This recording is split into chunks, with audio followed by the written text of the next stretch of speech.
नमस्कार, मेरा नाम डॉक्टर अनुज चावला है। मैं एक फुट एंड एंकल सर्जन हूँ। अब हम करने वाले हैं कि जो कैल्केनियम या एड़ी की जो हड्डी जब टूट जाती है तो उसके बाद जब वो टेढ़ापन आ जाता है और हम उसको अगर ऑपरेट नहीं करते तो उसमें क्या प्रॉब्लम्स होती है और उसका क्या सॉल्यूशन है। तो कैल्केनियम जो कि एड़ी की हड्डी है, ये fracture most of the times in our country इसको विदाउट ऑपरेशन ही मैनेज किया जाता है, क्योंकि ऑपरेशन करने की एक्सपर्टीज़, ऑपरेशन विदाउट कॉम्प्लिकेशन करने की एक्सपर्टीज़ इंडिया में most of the general orthopaedic surgeons में अभी भी लैकिंग है।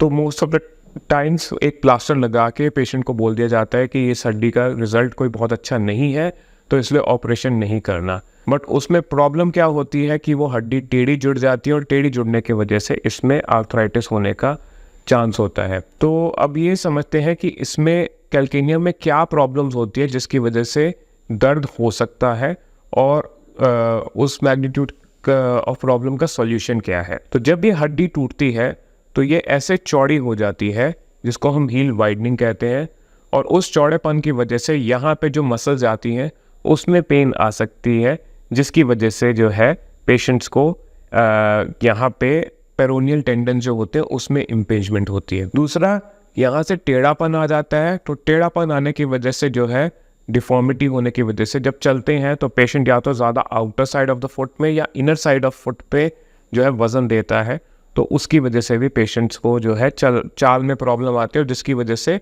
बाकी एरियाज़ में स्ट्रेसेस ज़्यादा बढ़ जाते हैं। फिर जो काफ मसल है, काफ मसल में टाइटनेस होने की वजह से भी कभी कभी ये दर्दें हो जाती है। So this is another third thing जो कि इसमें हो सकता है कि काफ की टाइटनेस की वजह से भी प्रेशर पड़ने से दर्द हो जाता है। कभी कभी इसमें नर्व्स में भी इन्वॉल्वमेंट हो जाती है, जिसकी वजह से झुंझुनाहट या सुनपना आ सकता है। But the most common thing is subtalar joint में आर्थराइटिस।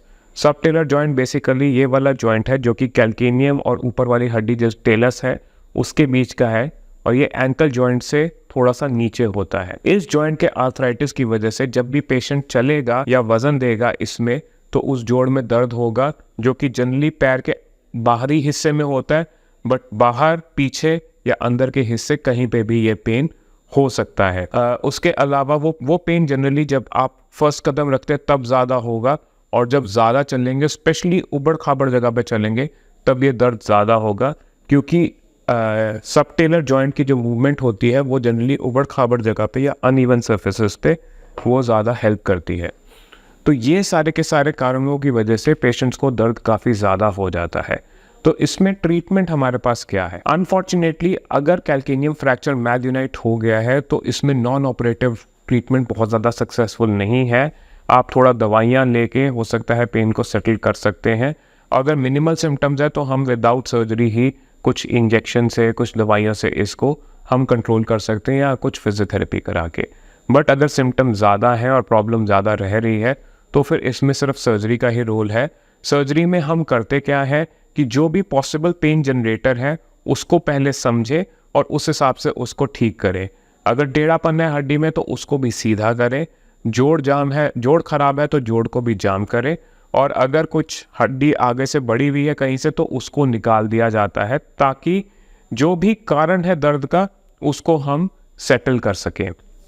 तो जनरली ऑपरेशन से पहले हम एक सीटी स्कैन कराते हैं, ये देखने के लिए कि इसमें कौन से एरियाज़ में इन्वॉल्वमेंट है, क्या डिस्ट्रक्शन है, जो बेसिक एनाटॉमी होती है, बेसिक स्ट्रक्चर होता है कैल्केनियम का, वो समझने के लिए हमारे को जो है एक सीटी स्कैन कराना पड़ता है, और जिसके हिसाब से हम देखते हैं और वो ट्रीटमेंट करते हैं। तो मोस्ट कॉमन ट्रीटमेंट इसमें होता है जोड़ को जाम करना या सबटेलर आर्थरोडेसिस।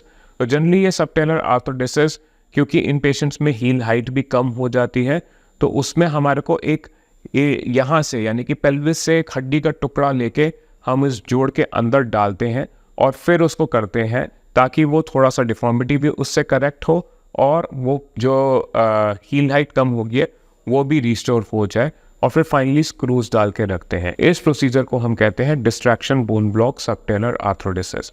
तो जब हम ये करते हैं, इसके बाद जनरली मरीज 1.5 महीने तक इस पर वजन नहीं देता, और उसके बाद जो है पेशेंट धीरे धीरे करके चलना शुरू करता है।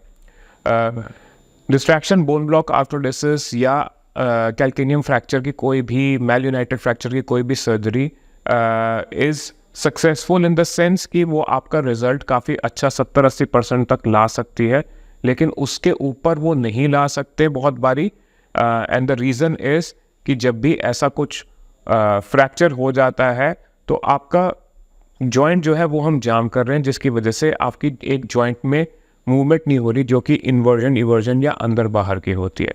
अगर हम वो सब छोड़ दें तो ओवरऑल इस फ्रैक्चर के जब हम सर्जरी करते हैं इसके results is okay, is good, 80% ज़्यादा रिकवरी इसमें हो जाती है। Thank you very much.